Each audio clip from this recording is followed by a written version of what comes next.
প্রিয় দিনী ভাইয়েরা, আপনারা কেমন আছেন? মাশাআল্লাহ। আল্লাহ তাআলা আমাদের সকলকে ভালো রাখুন, সুস্থ রাখুন।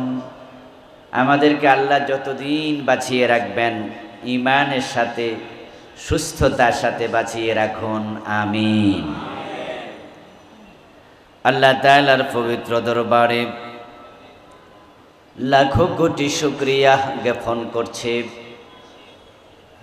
যে মহান মনিব অত্যন্ত মেহেরবানি করে কোরআনের আহ্বানে, কোরআনের এই ময়দানে আমাদেরকে হাজির হওয়ার তৌফিক দিলেন। কৃতজ্ঞতা তাকে জানাই যিনি আমাদেরকে দয়া করে সুস্থ রাখলেন। পবিত্র কোরআনের কথা নিঃসংকোচে, নির্দ্বিধায়, টেনশনহীন মস্তিষ্কে দীর্ঘ 15 বছর পর যিনি আবার বাংলাদেশে চালু করলেন, সুযোগ দিলেন।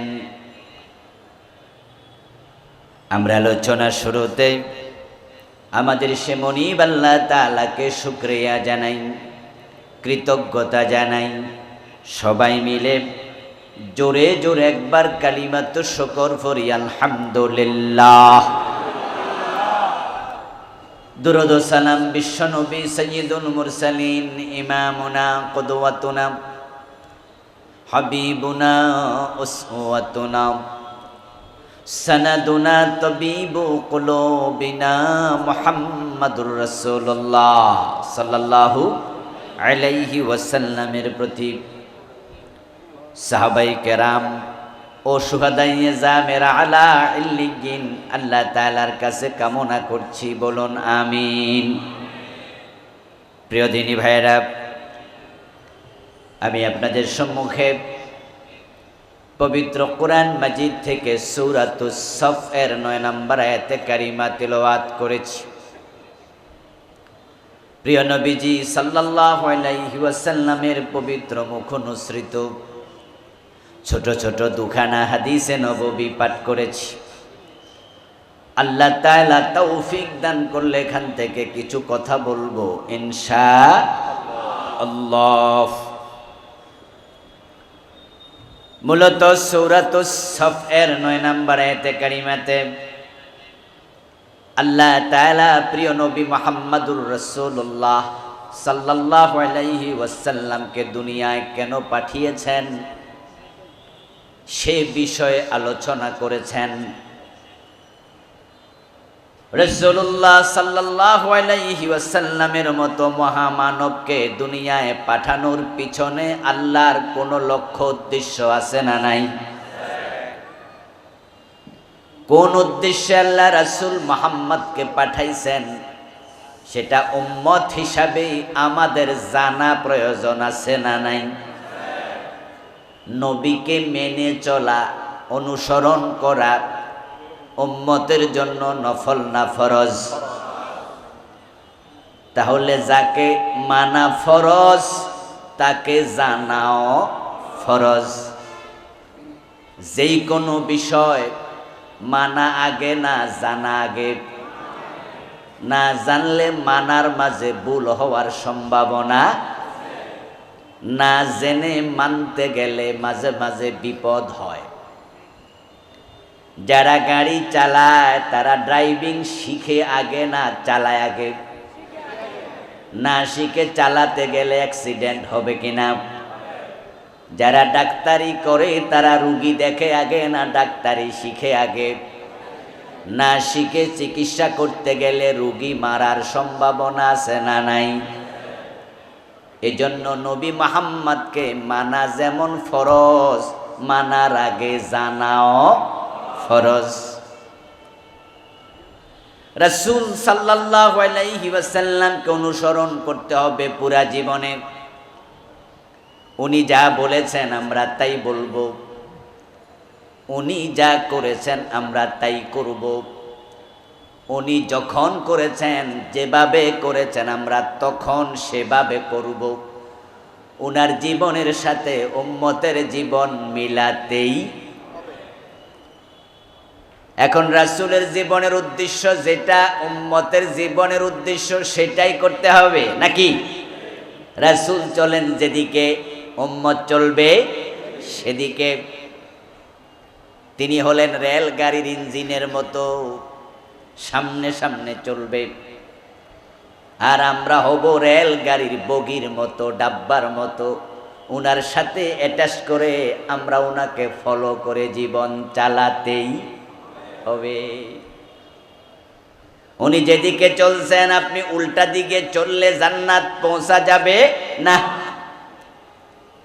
উম্মতের জান্নাত পাওয়ার জন্য নবীকে অনুসরণ করতেই হবে।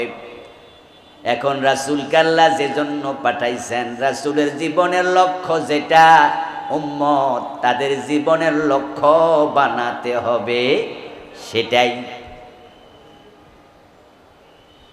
আল্লাহ তাআলা পবিত্র কোরআন মাজিদে 3টি সূরাতে রাসূলকে কেন পাঠাইছেন আল্লাহ নিজেই বলেছেন। সূরাতুস সাফ আয়াত নাম্বার 9, সূরাতুল ফাতহ আয়াত নাম্বার 28, সূরাতুত তাওবা আয়াত নাম্বার 33। 3টি সূরার ভিন্ন 3টি আয়াতে আল্লাহ একই কথা বলেছেন 3 বার, যা আমি আমার নবীকে এজন্য পাঠাইছি।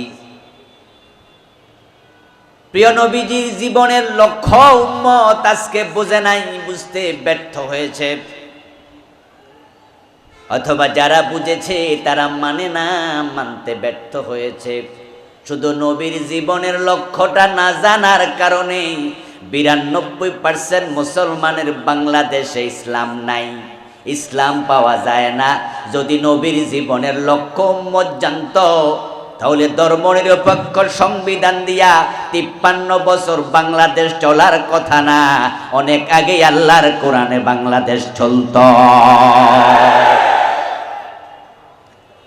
রাসূলুল্লাহ সাল্লাল্লাহু আলাইহি ওয়াসাল্লাম যখন মদিনার প্রেসিডেন্ট হলেন, 10 বছর তিনি মদিনা নামক রাষ্ট্র চালালেন।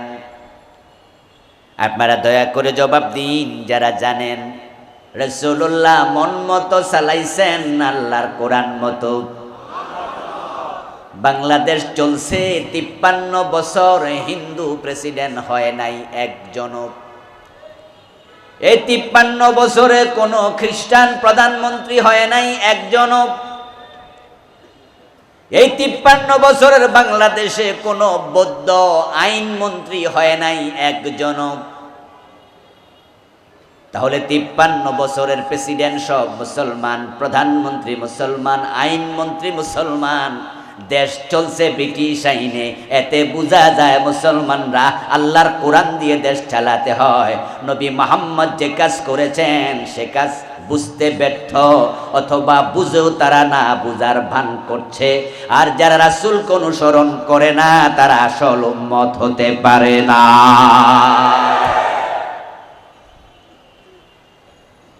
এই কোরআন ছেড়ে দেওয়ার কারণে হাসরের ময়দানে আল্লাহ তাআলা এই 53 বছর যারা বাংলাদেশ চালাইছে তাদের বিরুদ্ধে মামলা করবেন প্রিয় নবী আল্লাহর দরবারে। আল্লাহ তাআলা কোরআনে বলছেন, ওয়াকালার রাসূলু ইয়া রাব্বি ইন্না কওমি ইত্তাখাযু হাযাল কুরআনা মাহজুরা। আমরা তো রাসূলের শাফাতের জন্য অপেক্ষা করছি। রাসূলুল্লাহ শাফিউল মুজনিবিন, তিনি গুনাহগার উম্মতের সুপারিশকারী। উনি উম্মতদেরকে সুপারিশ করে করে জান্নাতে নেবেন। আমরা উম্মত হিসাবে মোছে তেল দিচ্ছি, জান্নাতে গিয়ে কাঁঠাল খাবো, কষ যেন না লাগে। রাসূল শাফাত করবে, জান্নাতে দৌড়ে ঢুকে যাব। তাই আমরা গান বানাইছি, আছেন আমার মুক্তার, আছেন আমার ব্যারিস্টার, শেষ বিচারের হাইকোর্টেতে তিনি আমায় করবেন পার। এই যে সুপারিশের আশায় বসে আছেন, সুপারিশ রাসূল সবার জন্য করবে না। কিছু উম্মতের বিরুদ্ধে রাসূল মামলা করবেন আল্লাহর আদালতে, এই কথা বলেছেন স্বয়ং আল্লাহ। ওয়াকালার রাসূলু ইয়া রাব আল্লাহ তাআলা কোরআন মাজিদে বলতেছেন আমার রাসূল বলবে ও আমার রব ইন্না কওমি ইত্তাখাযু হাদাল কুরআনা মাহজুরা, আমার উম্মত আমার জাতি এই লোক আমার রেখে আসা কোরআন তারা বর্জন করেছে, অথচ কোরআন কায়েমের জন্য আমি নবী মুহাম্মদ দাঁত ভেঙ্গেছি, আমি দাঁত দিয়েছি, আমি রক্ত দিয়েছি, আমি পাথরের আঘাত খেয়েছি, হেলমেট ভেঙে আমার মাথার ভিতরে ঢুকেছে, আমি 3 ঘন্টা উহুদে বেহুশ থেকেছি, তায়েফের ময়দানে আমার রক্তাক্ত দেহ, তামাম দেহের একটা পশমের গোড়া বাকি ছিল না যেখানে রক্ত লাগে না, আমি রক্ত দিয়েছি, অথচ আমার রেখে আসা কোরআন উম্মত দাবি কইরা তারা সমাজে প্রতিষ্ঠিত করে নাই, তারা ব্রিটিশ আইনে দেশ চালাইছে। 53 বছর যারা প্রধানমন্ত্রী এমপি মন্ত্রী হইয়া কোরআনের পক্ষে আসে নাই, সবগুলো মামলার আসামি হওয়া লাগবে। সে মামলার বাদী হবে কে? নবী মুহাম্মদুর রাসূলুল্লাহ সাল্লাল্লাহু আলাইহি ওয়াসাল্লাম। রাসূল মামলা দেবেন যারা কোরআন ছেড়েছে তাদের বিরুদ্ধে, কথাটা আমার না আল্লাহর। তো রাসূল যদি মামলা দেয় সুপারিশ পাবেন কেমনে? আখিরাতে রাসূলের সুপারিশ দরকার আছে না নাই? এজন্য তো আমরা কোরআনের পক্ষে কথা বলি, কোরআনের আইনের কথা বলি। গত 15 বছর আমরা কথা বলার ভালো পরিবেশ পাই নাই, এরপরও জীবনের ঝুঁকে নিয়ে কোরআনের পক্ষে কথা বলেছি। কোরআনের পক্ষে কথা বলতে গিয়ে কত ভাই হাত দিয়েছে, পা দিয়েছে, চোখ দিয়েছে, জেলে গিয়েছে, অনেক আল্লাহর বান্দা ফাঁসির মঞ্চেও গিয়েছে, এরপরেও আখিরাতে মুক্তির চিন্তা মাথায় ছিল, তাই কোরআনের কথা বলা থেকে এক চুল পরিমাণ বিচ্যুত হয় নাই।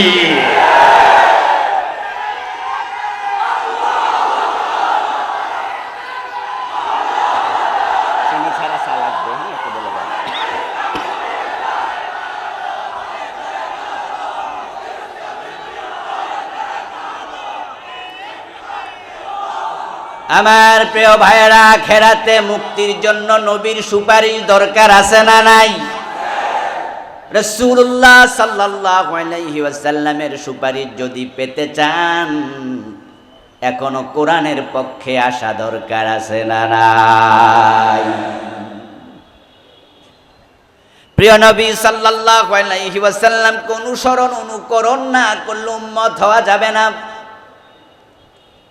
আর জোর করে যদি আপনি উম্মতের ভিতরে ঢুকেও যান, পরিচয় দেন আমি রাসূলের উম্মত, কিন্তু রাসূলকে অনুকরণ অনুসরণ করে জীবন না চালাইলে উম্মত হওয়ার পরেও জান্নাত পাওয়া যাবে না।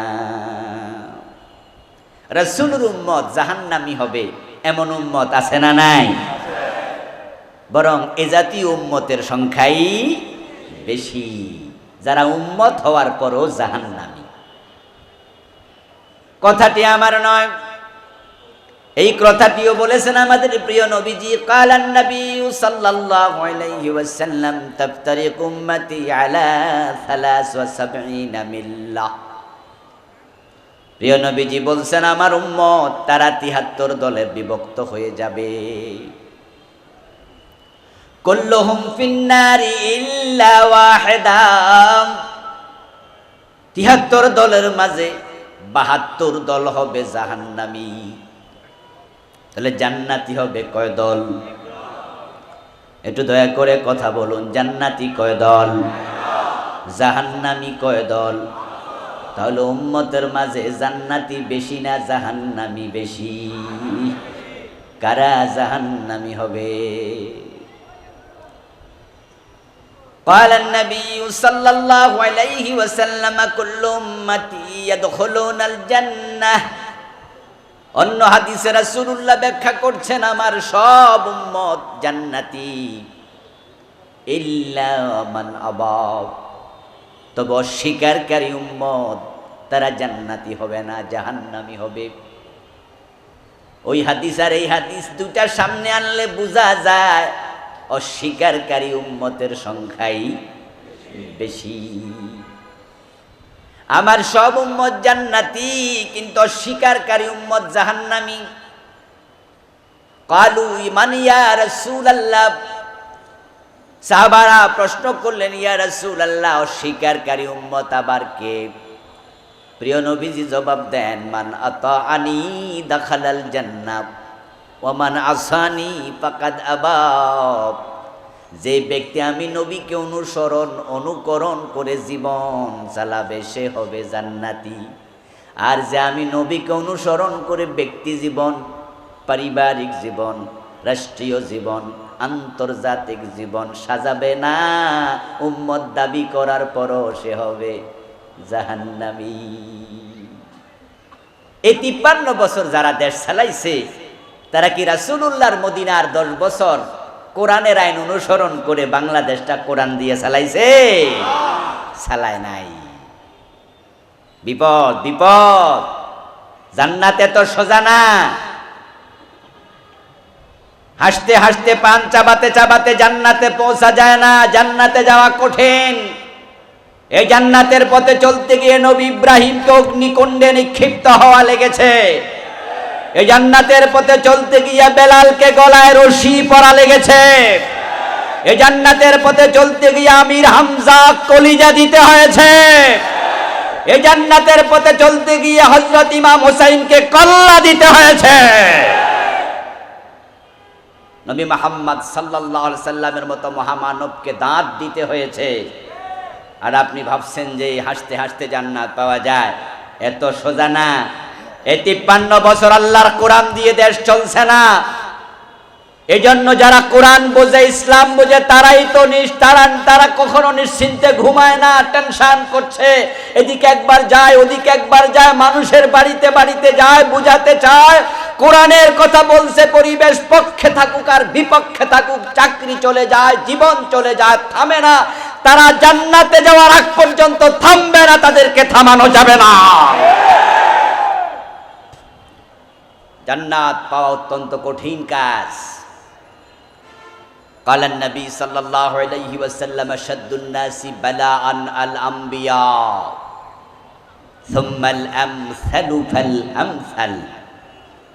প্রিয় নবীজি সাল্লাল্লাহু আলাইহি ওয়াসাল্লাম বলেন, এই জমিনে যত বিপদ এসেছে, মুসিবত এসেছে, সবচেয়ে বেশি বিপদের মুখোমুখি যারা হয়েছে তারা হলো আল্লাহর নবী। আল্লাহর নবীগণ সবচেয়ে বেশি বিপদের মুখোমুখি হয়েছে। করাত দিয়ে 2 টুকরা করে ফেলা হয়েছে এমন নবীও আছে। ইয়াকতুলুনান নাবিয়্যিনা বিগাইরি হক। কোরআনে আল্লাহ বলছে নবীদেরকে অন্যায়ভাবে শহীদ করা হতো, শহীদ। এই আয়াতের ব্যাখ্যায় প্রিয় নবীজি সাল্লাল্লাহু আলাইহি ওয়াসাল্লাম বলেছেন, বনী ইসরাইলের লোকেরা কোনো একদিন সকাল বেলায় একসাথে 43 জন নবীকে জবেহ করে দিয়েছে। 43 জনকে একসাথে জবে করে ফেলেছে। আমার প্রিয় ভাইরা, প্রিয় নবীজি বলছেন আমার উম্মত হবে 73 দল, তার মাঝে জান্নাতি হবে মাত্র কয় দল? রাসূলের উম্মত কয় দল? চুপ করে আছেন কেন? বলেন তো, রাসূলের উম্মত কয় দল? 73 দল। আচ্ছা, আমাদের দেশে এমন কিছু পীর আছে, খতিব আছে, বক্তা আছে, আলেম আছে, যারা পরিচয় দিয়ে বলে আমি কোনো দল করি না। এ কথা বলার মতো পীর, দোস্ত, বুজুর্গ, খতিব আছে না নাই? উনারা বলেন উনি নাকি কোনো দল করে না।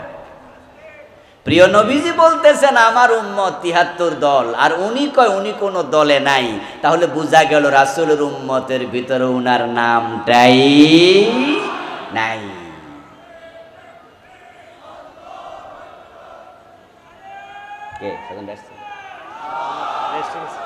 প্রিয় ভাইরা, আচ্ছা শোনেন, আমাদের প্রধান অতিথি এসেছেন, উনি বিশ্রামে আছেন, পরের দিকে আসবেন ইনশাআল্লাহ। এবার আসুন আমরা আবার কথায় মনোযোগ দেই। আল্লাহর হাবিব বলছেন আমার উম্মত হবে 73 দল। এখন যদি কোনো ব্যক্তি বলে আমি কোনো দল করি না, তাহলে রাসূলের উম্মতের ভিতরে নাম ঢুকছে নাকি বাহিরে? উনি বড় হুজুর, তবে রাসূলের উম্মতের ভিতরে নাম নাই। এটা উনার জন্য দুঃসংবাদ। রাসূলের উম্মত ৭৩ দল, উনার কোনো দল নাই। আশ্চর্য কথা তো। আচ্ছা, মানুষ যখন মারা যায় কবরে দেওয়ার সময় বিসমিল্লাহি ওয়া আলা মিল্লাতি রাসূলিল্লাহ এই দোয়াটা চট্টগ্রামে আছে না নাই? এই দোয়াতে কি বলা হলো? আল্লাহর নামে রাসূলের দলে আপনাকে তুলে দিলাম। বিসমিল্লাহি আল্লাহর নামে, ওয়া আলা মিল্লাতি রাসূলিল্লাহ রাসূলের দলে।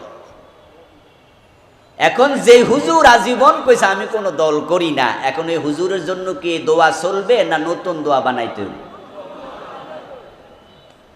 কারণ ওই হুজুরকে যদি এই দোয়া পরে কবরে দেন, রাসূল তার দলে নেবে না। কারণ যেই হুজুরকে আপনি রাসূলের দলে, যেই খতিবকে, যেই বক্তাকে, যেই নামাজিকে, যেই হাজিকে মরার পর রাসূলের দলে আপনি দোয়া পড়ে তুলে দিলেন, বলুন তো রাসূলের দলে উনি গেছে না পাবলিকে ধাক্কাইয়া দিছে? তো যে নিজে যায় না, রাসূল তাকে উনার দলে নেবেন কেন? রাসূল কি ঠেকায় পড়ছে? আল্লাহর নবী বললেন তাফতারিকু উম্মতি আলা 73 মিল্লাহ, আমার উম্মত ৭৩ দলে বিভক্ত হবে, সবাই জাহান্নামী জান্নাতি একদল। এই কথা বলার সাথে সাথে কিলা মান ইয়া রাসূলুল্লাহ, একজন সাহাবী দাঁড়ায়া গেলেন। দাঁড়িয়ে তিনি প্রশ্ন করলেন, হে আল্লাহর নবী, একদল জান্নাতি, সে দল কোনটা? আমি চিনতে চাই, জানতে চাই।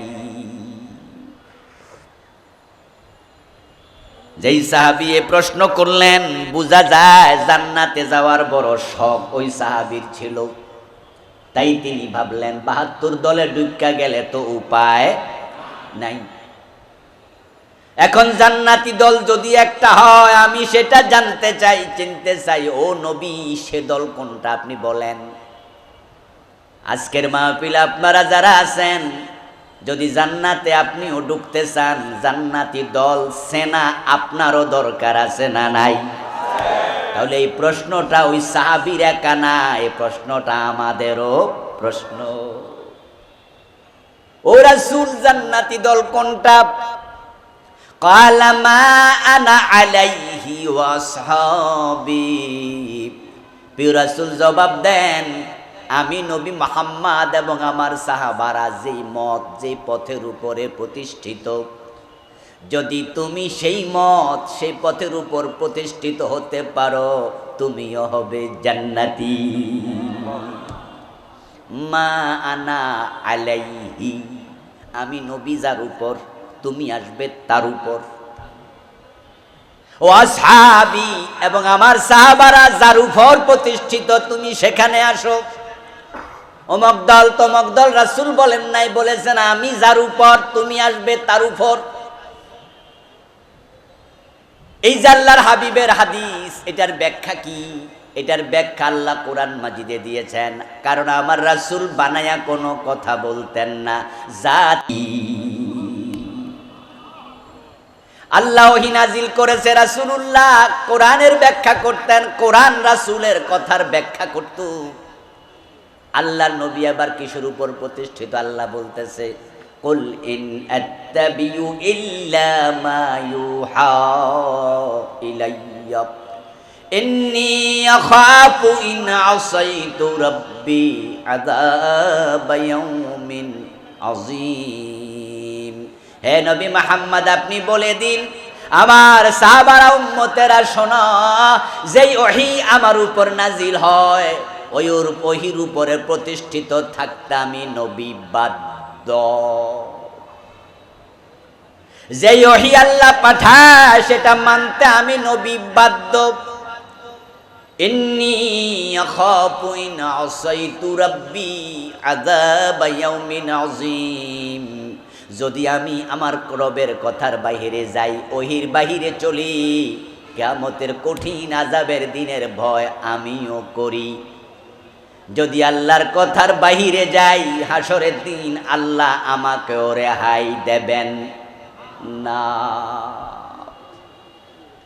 ও প্রিয় ভাই, নবী মুহাম্মদ ওহীর উপরে প্রতিষ্ঠিত ছিলেন। এখন আল্লাহর জান্নাতি দলে যোগ দিতে চাইলে ওহির কাছে আসা দরকার, আমাদেরও আছে না নাই? ওহি হলো দুই প্রকার,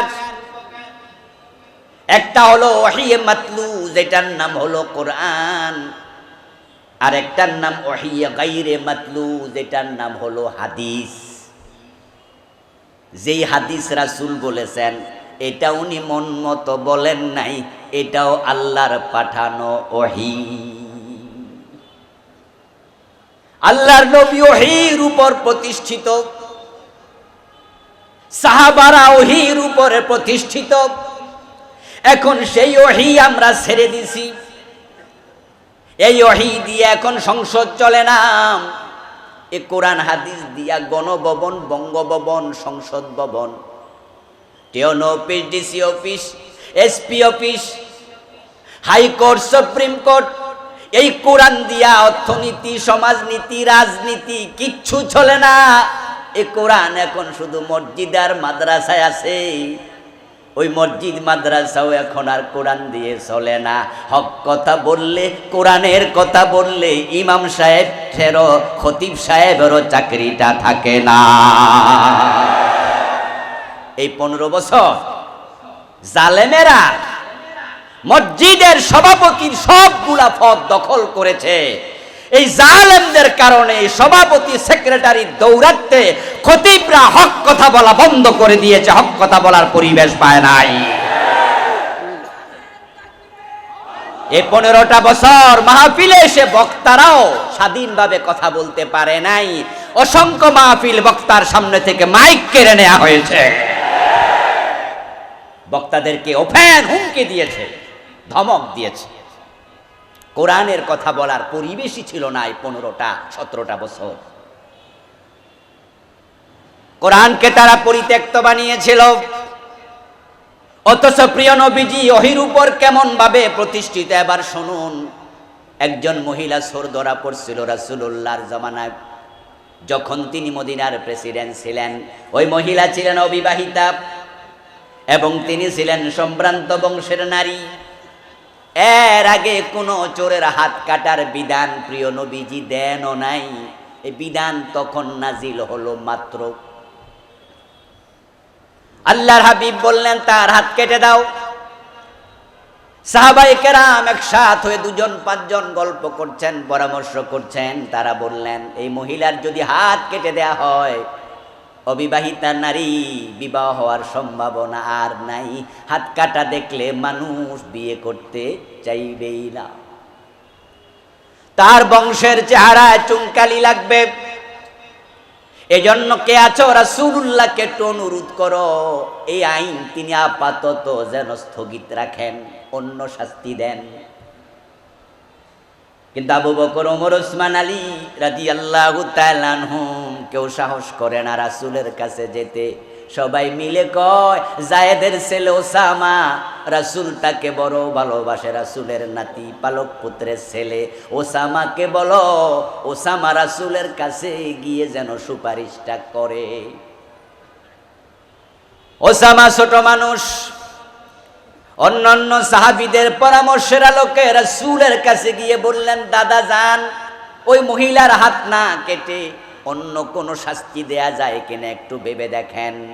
ফাতালাওয়ানা ওয়াজহু রাসূলিল্লাহি সাল্লাল্লাহু আলাইহি ওয়াসাল্লাম ফাকামা খাতিবা فقال لو أن فاطمة بنت محمد سرقت إن محمدا لا يقطع يدها।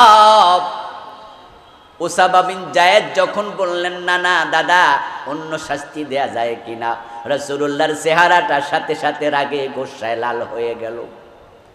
ওসামা, তোমাকে প্রস্তাব নিয়ে যারা পাঠাইছে তাদেরকে ডাকো। আল্লাহর হাবিব দাঁড়ালেন, তাদের সামনে ছোট্ট একটা খুতবা দিলেন, সংক্ষিপ্ত একটা বক্তৃতা দিলেন। ওই বক্তৃতায় রাসূল বলেন, তোমরা আমার কাছে মহিলার জন্য সুপারিশ করতেছো যেন হাত না কেটে অন্য শাস্তি দেই, অথচ শোনো আল্লাহর কোরআনে যেহেতু হাত কাটার কথা আছে, ওই মহিলা নয়, যদি আমার মেয়ে ফাতেমা চুরি করে কোরআনের আইনের কারণে আমি নবী মুহাম্মদ আমার কলিজার টুকরা ফাতেমার হাতটাও কেটেই দেব।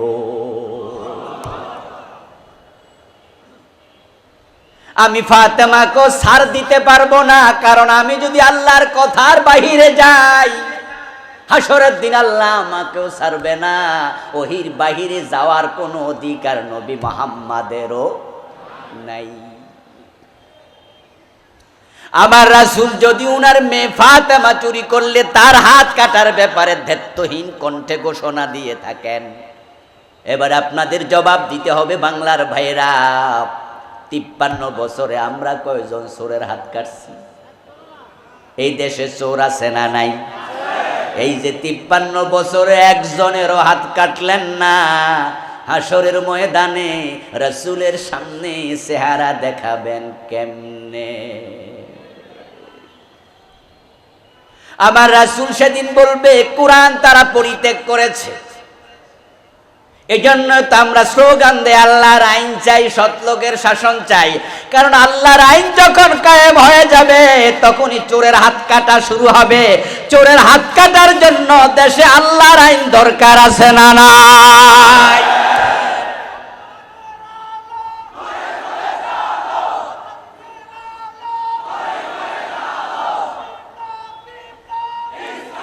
আমার প্রিয় ভাইয়েরা, আল্লাহর হাবিব সাল্লাল্লাহু আলাইহি ওয়াসাল্লাম আল্লাহর আইন থেকে চুল পরিমাণ সরতেন না।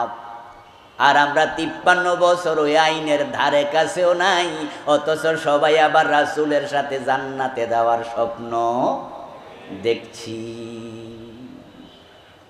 জান্নাত বুঝিয়ে তো মাগনা, জান্নাত বুঝিয়ে তো মাগনা, চাইলে বুঝি জান্নাত পাওয়া যাবে? আল্লাহর হাবিব এবার বলছো ওয়াসহাবি মান আলাইহি ওয়াসহাবি, এই ওহী শুধু আমি একাই মানি নাই, আমার সাহাবারাও মানতো।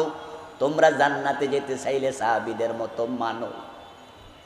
দেখেন এবার আবু বকরের দিকে তাকাইয়া, আল্লাহর হাবিব ইন্তেকাল করলেন, আবু বকর সিদ্দিক 2 বছর 3 মাসের মতো খলিফা রাষ্ট্রপ্রধান ছিলেন। উনি খলিফা হওয়ার পরে একদল লোক মুসলমানদের ভিতরে যাকাত দিতে অস্বীকার করলো, তারা বলল যাকাত দেব না। আবু বকর সিদ্দিক সাথে সাথে বললেন খালিদ বিন ওয়ালিদ কোথায়? তলোয়ারের মাঝে শান দাও, যারা যাকাত দেবে না তাদের বিরুদ্ধে যুদ্ধ করতে হবে। হযরত ওমর শুনলেন, এই ঘোষণা শুনে দৌড় মেরে আবু বকরের কাছে গিয়ে বললেন আপনি কাদের বিরুদ্ধে যুদ্ধের ঘোষণা দিলেন? তারা তো 5 ওয়াক্ত নামাজি, তারা তো হাজি গাজী দাড়িওয়ালা টুপিওয়ালা, হয়তো যাকাত দেবে না বলেছে। আপনি তাদেরকে ওয়াজ করেন, নসিহত করেন, বুঝান, কিন্তু নামাজি মানুষের সাথে যুদ্ধের ঘোষণা কেন দিলেন? এই কথা বলার সাথে সাথে আবু বকর ওমরকে থামাইয়া দিয়ে বললেন, ওমর, এই বিষয়ে আপনার কোনো পরামর্শ আমি নেব না, বরং লা উকাতিলান্না মান ফাররাকা বাইনাস সালাতি ওয়াজ যাকাত, যারা নামাজ এবং যাকাতের মাঝে পাটিশান তৈরি করবে, ওমর শোনো, আবু বকর তাদের বিরুদ্ধে যুদ্ধ করবে।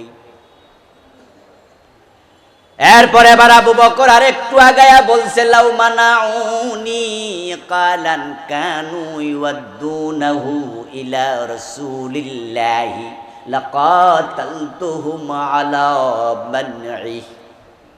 আমার যুদ্ধের ঘোষণা শুনে ওই যাকাত অস্বীকারী মানুষগুলো যদি যাকাত দিতে রাজি হয়ে যায়, তবে তারা বলে রাসূলুল্লাহর যুগে আমরা যাকাত হিসাবে ওট দিতাম, রশিও দিতাম, কিন্তু আবু বকরের যুগে ওট দেব, রশি দেব না।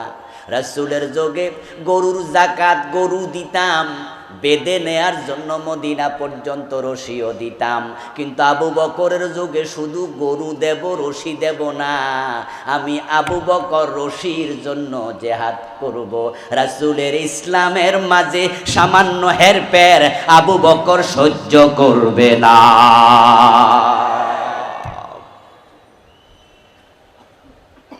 হযরত ওমর অতটুকু শোনার পরে বললেন ফাআলিমতু ফাআরিফতু আন্নাল্লাহ কাদ শাররাহা সাদরা আবি বকরিন লিল হক।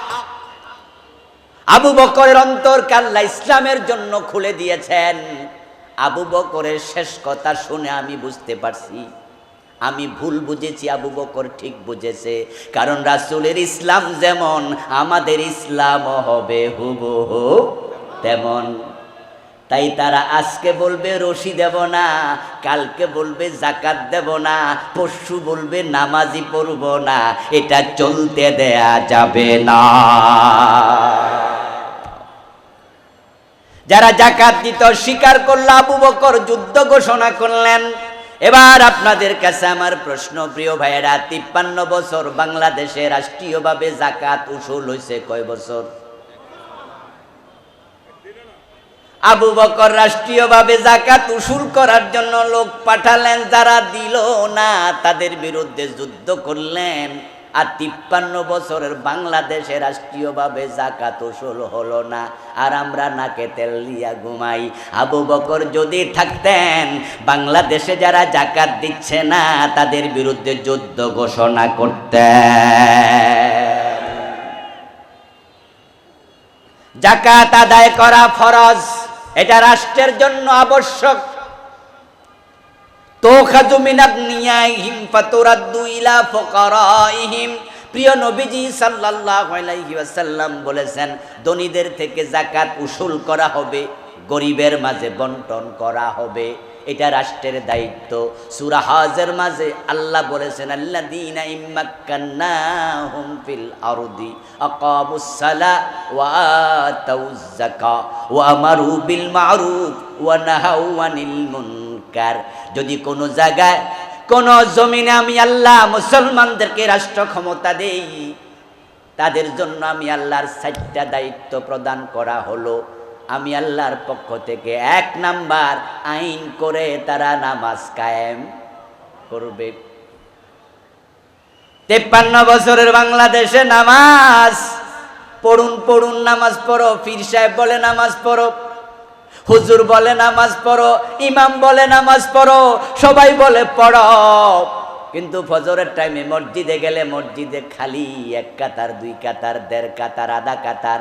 গ্রামে গঞ্জে এমন মসজিদও আছে ইমাম আর মুয়াজ্জিন কোনো মুসল্লি।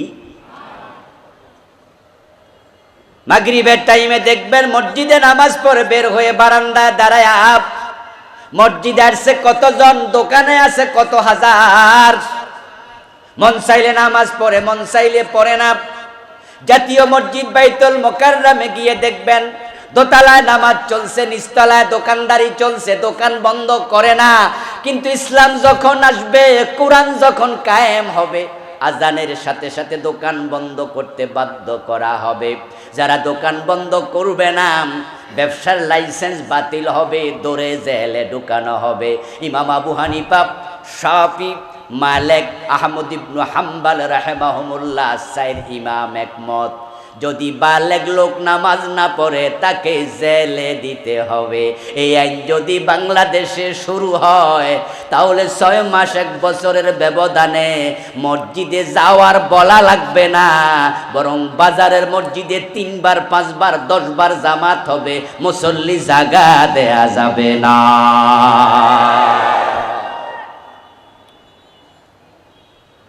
আমার বন্ধু, নামাজ কায়েম হবে 1 নাম্বার দায়িত্ব রাষ্ট্রের। দ্বিতীয় দায়িত্ব হলো আতাউয যাকাত, যাকাত আদায় করবে। আবু বকর বললেন আমি যুদ্ধ ঘোষণা করব, এই হলো ওহী মানা। আর 53 বছর যাকাত ভিত্তিক সমাজ ব্যবস্থা নাই, আর হুজুররাও নাকে তেল দিয়া ঘুমায়। এই যে সমাজে ইসলাম নাই, এই নিয়ে কোনো টেনশনও নাই, এমন হুজুরও আছে না নাই? কিছু আলেম ওলামা, কিছু ফির, কিছু আল্লাহওয়ালা মানুষ, নামাজি মানুষ টেনশনে অস্থির, আরে ইসলাম কেন কায়েম হয় না, ইসলাম কেন কায়েম হয় না, পাগলের মতো দাওয়াতি কাজ করে। আর কিছু নিশ্চিন্তে ঘুমায়, অথচ 2 জনই জান্নাতে যাওয়ার স্বপ্ন দেখে। হযরত আবু বকর মরে গেলেন 2 বছর 3 মাস পর। ফারুক আজম ওমর রাদিয়াল্লাহু তাআলা আনহু খলিফা হলেন। উনার ছেলে আবু শামা মদ পান করল। হযরত ওমরের সময় আবু শামা যখন মদ পান করেছে, হযরত ওমর রাদিয়াল্লাহু তাআলা আনহু আবু শামাকে ছাড় দিলেন না, 80 বেত্রাঘাত করলেন। এটাই হলো ওহির উপরে প্রতিষ্ঠিত হওয়া। কবি নজরুল চমৎকারভাবে বলেছেন, মদ্যপানের অপরাধে প্রিয় পুত্রকে নিজ করে মেরেছ দোররা, মরেছে পুত্র তোমারই চোখের পরে। হযরত ওমর তার ছেলেকে 80 বেত দিলেন। এবার আপনারা একটু জবাব দেন, বাংলাদেশে মদ পানকারী আছে না নাই? কথা বলতে হবে, মদ পানকারী আছে না নাই? 5 স্টার হোটেলগুলোতে মদের লাইসেন্স দেয়া হয়, এমন পরিবেশ বাংলাদেশে এখনো চলছে কিনা? আচ্ছা, 80 বেত লাগাইছেন কয়দিন? ওফেন মদ পান করছে। 5 স্টার হোটেলগুলোতে মদের বার আছে, শুধু মদই পান করে না, মদ খাইয়া লাফানোর জন্য নর্তকীর ব্যবস্থা আছে। 80 বেত কই? ওমর তো নিজের ছেলেকেও ছাড় দিলেন না। মানা আলাইহি ওয়াসহাবি, যার উপর আমি প্রতিষ্ঠিত, আমার সাহাবারা প্রতিষ্ঠিত।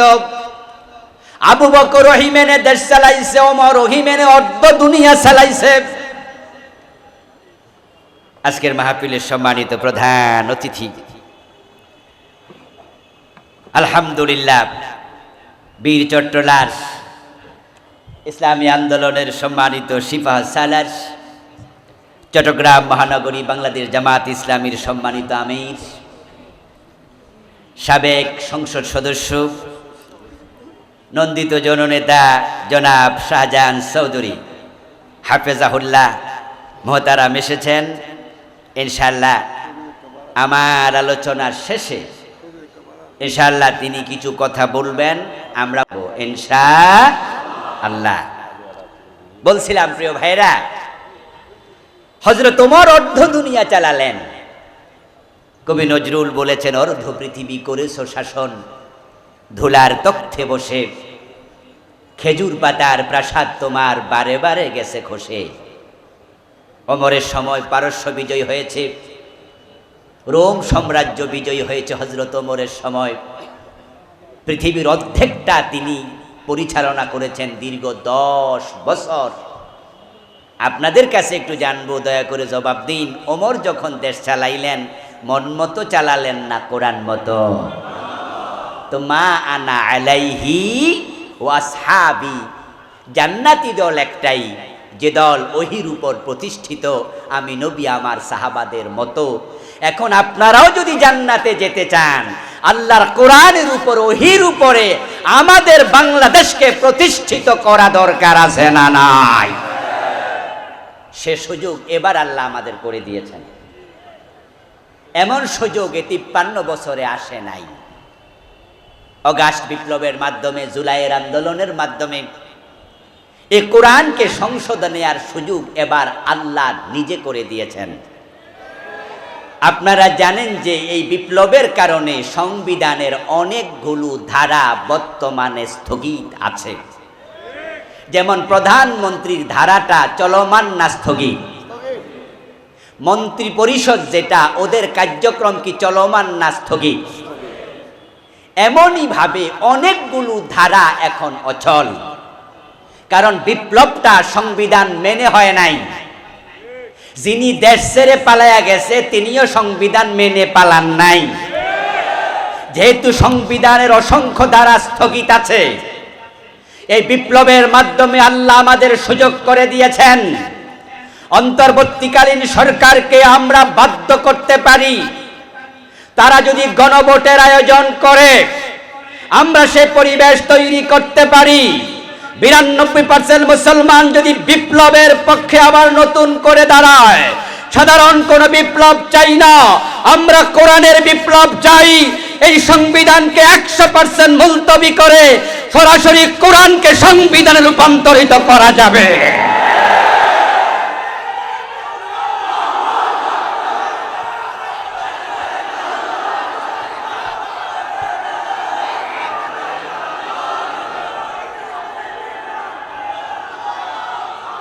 আমার প্রিয় ভাইয়েরা, আল্লাহর কোরআনকে সংবিধান বানানোর পরিবেশ আল্লাহ নিজে করে দিয়েছেন।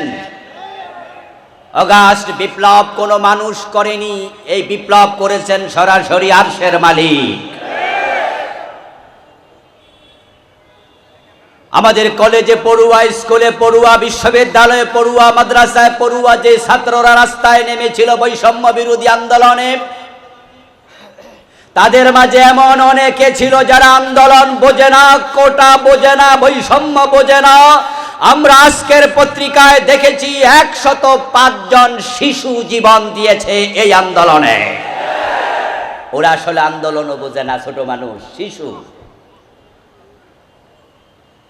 আমরা দেখেছি 80 বছর থেকে 100 বছরের বৃদ্ধ মানুষ রাস্তায় নেমেছে, মা তার সন্তানকে হাতে নিয়ে রাস্তায় নেমেছে, বাবা তার সন্তানকে হাতে নিয়ে রাস্তায় নেমেছে। শহীদ হুসাইনের বুক ঝাঁঝরা করার পরে ছাত্ররা ভয় পেয়ে ঘরের কোণে ঢোকে নাই, পরের দিন আরো দুঃসাহস নিয়ে রাস্তায় নেমেছে। আমাদের ভার্সিটির বোনেরা রাস্তায় নিয়ে এমন কথা রাস্তায় নেমে বলেছে, আমরা অবাক হয়েছি। এক বোন তো বলেছেন পিছনে যাওয়ার আর কোনো সুযোগ নেই, পিছনে পুলিশ, সামনে স্বাধীনতা। ঢাকা বিশ্ববিদ্যালয়ের প্রফেসর সায়মা ম্যাডাম বলেছিলেন, কয়জনকে মারবা? একজন মারবা 10 জন আসবে, 10 জন মারলে 100 জন আসবে, মাইরা কুলাতে পারবা না। আরশ আজিম কাঁপছে, আল্লাহর অভিশাপে তোমরা ধ্বংস হয়ে যাবে। সেটাই হয়েছে। ছাত্র জনতার বুকে আল্লাহ সাহস দিয়েছে, তারাই আবাবিল হয়ে জমিনে আবির্ভূত হয়েছিল। আল্লাহ যে সুযোগ দিয়েছে আল্লাহর কোরআনকে সংবিধান বানানোর কাজে, সেই সুযোগ এবার কাজে লাগাতেই হবে।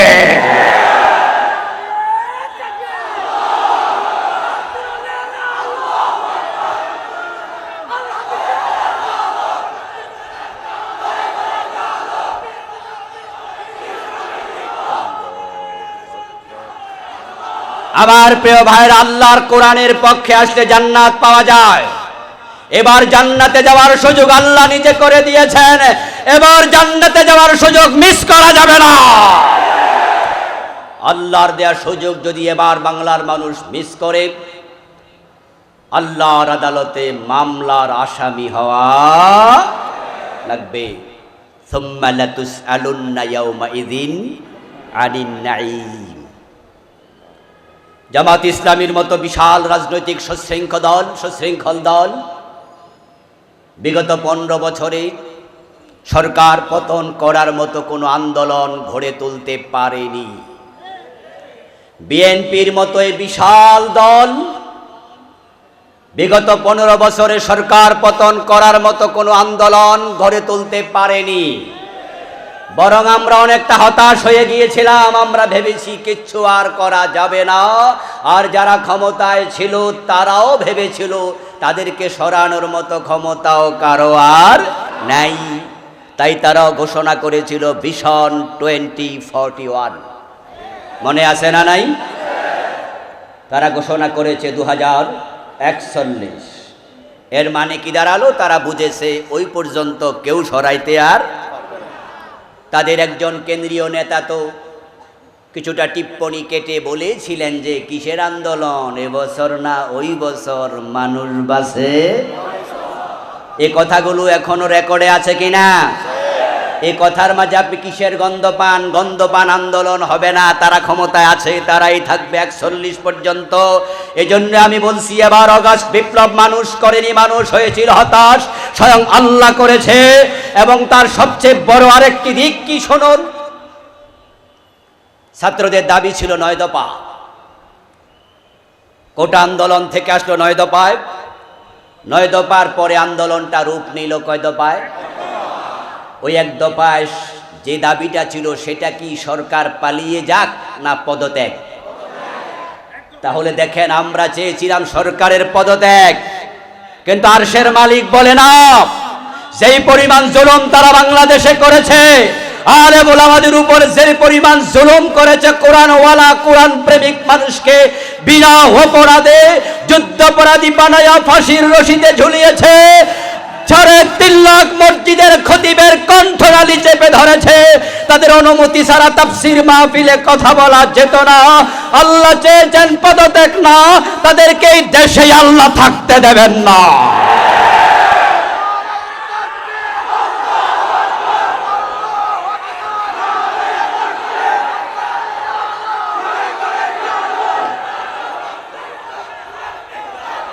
আমার প্রিয় ভাইয়েরা, আমরা দেখেছি পুলিশের একজন কনস্টেবল থেকে শুরু করে সেনাবাহিনী প্রধান পর্যন্ত, চৌকিদার থেকে শুরু করে সুপ্রিম কোর্টের প্রধান বিচারপতি পর্যন্ত যতগুলা লোক নিয়োগ দেয়া হয়েছে তাদের দলীয় লোক যাচাই বাছাই করা ছাড়া নিয়োগ দেয়নি।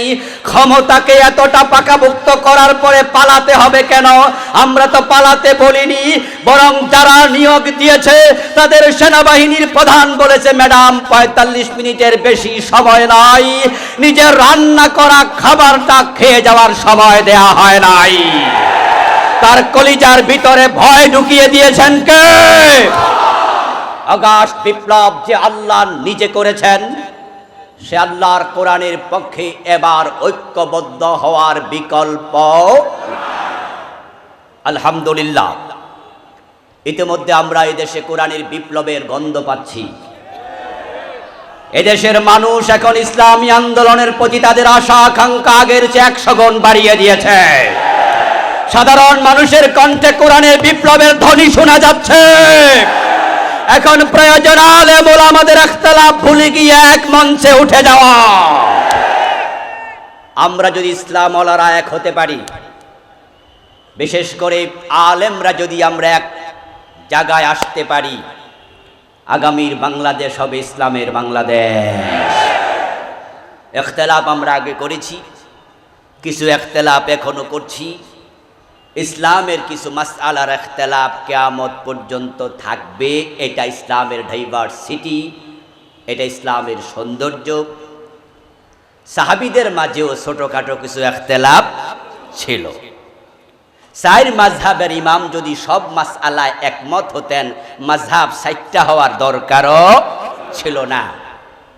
একই মায়ের পেটের দুই সন্তান, সব বিষয়ে তারাও তো একমত হয় না। Many man many minds. মানুষ যখন বেড়ে যায়, চিন্তার ভিন্নতাও বেড়ে যায়। কেউ হাত নাভির নিচে বাঁধে, কেউ বুকের উপরে বাঁধে। ইখতিলাফ ছিল, এটা থাকবে। কেউ জোরে আমিন বলে, কেউ আস্তে আমিন বলে, ইখতিলাফ ছিল, এটা থাকবে। কিন্তু দিন শেষে আমরা এক জায়গায় এক মোহনায় গিয়ে তো মিলিত হই। ও প্রিয় ভাই, নাভির নিচে কেন হাত বাঁধো? উত্তর দেয়, হাদিসে আছে তাই বাঁধি।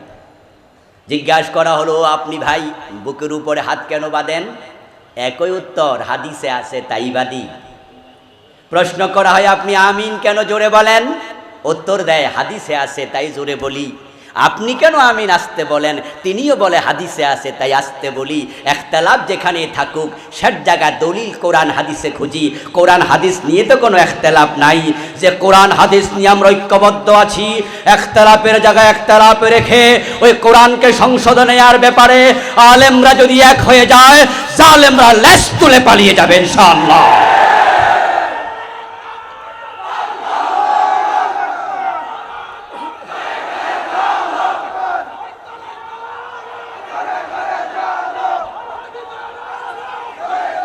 আমার প্রিয় ভাইয়ের, আল্লাহর কোরআন যদি সমাজে কায়েম হয়, প্রিয় নবীজির জীবনের লক্ষ্যই তো ছিল দ্বীনের বিজয়। হুয়াল্লাযী আরসালা রাসূলাহু বিল হুদা ওয়া দীনিল হক লিইয়ুযহিরাহু আলাদ দীনি কুল্লি। যেটা আজকে আমার আলোচনার প্রতিপাদ্য মূল পয়েন্ট। নবীজির জীবনের লক্ষ্য, আল্লাহ বলছেন তিনি আল্লাহ, যিনি তার রাসূলকে প্রেরণ করেছেন জমিনে দ্বীন হক ইসলাম দিয়ে, হুদা মানে কোরআন দিয়ে, লিইয়ুযহিরাহু আলাদ দীনি কুল্লি। কোরআন এবং ইসলাম প্রিয় নবীজিকে আল্লাহ দিয়েছেন উদ্দেশ্য, তিনি সমাজে কোরআনের বিজয় করে দেবেন। যত মত আছে, পথ আছে, মানুষের বানানো তন্ত্র আছে, মন্ত্র আছে, সংবিধান আছে, আদিয়ানে বাতেল আছে, সবগুলার উপরে নবী মুহাম্মদ ইসলামকে বিজয়ী করবেন। আল্লাহ জন্য পাঠিয়েছেন আমার নবী মুহাম্মদুর রাসূলুল্লাহ সাল্লাল্লাহু আলাইহি ওয়াসাল্লাম। ইসলামকে বিজয়ী করে তারপর দুনিয়া থেকে বিদায় নিয়েছেন। এখন রাসূলের জীবনের লক্ষ্য কোরআনের বিজয় হলে আমাদের জীবনের লক্ষ্য কোরআনের বিজয়কে বানাতেই হবে। প্রিয় নবীজি সাল্লাল্লাহু আলাইহি ওয়াসাল্লাম মক্কায় পারেননি, 13 বছর চেষ্টা করেছিলেন। কেন পারেননি মক্কায় দ্বীনের বিজয় করতে? কারণ মক্কার সংসদে দারুন নাদওয়াতে আবু জেহেলরা কোরআন নিয়ে প্রবেশ করতে রাসূলকে দেয় নাই। ঠিক বাংলাদেশও কোরআনের বিজয় হয় নাই, কারণ 53 বছরে কোরআনকে সংসদে নিতে ওরা দিচ্ছে না। ওরা সংসদে কোরআন তেলাওয়াত করে, কিন্তু কোরআনের আইন মানতে রাজি না। আল্লাহর হাবিব সাল্লাল্লাহু আলাইহি সাল্লাম মদিনায় গেলেন, কোরআনের আলোকে 10 বছর দেশ চালালেন, দিনের বিজয় হয়ে গেল। এখন আমরা যেহেতু এবার সুযোগ পেয়েছি, আমরা আল্লাহর কোরআনটাকে সংবিধান বানাতে চাই। কোরআন যদি সংবিধান হয়, আপনাদের কারো লস আছে? বরং শান্তি কাকে বলে, প্রগতি, সমৃদ্ধি, উন্নতি কাকে বলে, কোরআন আসার পরে দেখবেন গোলাপ ফুল দেখতে সুন্দর, তার পাপড়ির দিকে তাকালে চোখ আনন্দে ভরে যায়, নাকের কাছে নিলে তার সুগন্ধে মন ভরে যায়, চাপ দিলে আতর বের হয়। কিন্তু এই গোলাপ যদি ফুটতে না দেন, কলিতে থাকে, তার পাপড়িতে গন্ধ নাই, সুগন্ধ নাই, দেখতে আনন্দ নাই, চাপ দিলে আতর নাই। এটাকে ফুটতে দিতে হবে তো। কলির গোলাপে তো সৌন্দর্য থাকে না। এ কোরআনের সৌন্দর্য, ইসলামের সৌন্দর্য সমাজে প্রতিষ্ঠিত করে দেখো কোরআনকে, তখনই দেখবি ইসলাম মানে শান্তি। কোরআনকে মসজিদের গিলাফ থেকে, তাকের উপর থেকে ধরে নিয়ে সংসদে ঢুকাও, সমাজে কোরআনের আইন কায়েম করে দেখো। জাহিলিয়াত চলে গেছে যেভাবে, নব্য জাহিলিয়াত চলে যাবে সেভাবে। রাসূলের জামানার পরে ওমরের জামানায় যাকাত খাওয়ার লোক যেমন খুঁজে পাওয়া যায়নি, যাকাত বিভাগের কর্মচারী টাকা নিয়ে ঘুরতো, যাকাত খাওয়ার লোক ছিল না। বাংলাদেশে কোরআন কায়েম করে দেখো, যাকাত ভিত্তিক অর্থ ব্যবস্থা চালু হওয়ার পরে এক যুগের ব্যবধানে বাংলাদেশও গরিব থাকবে না।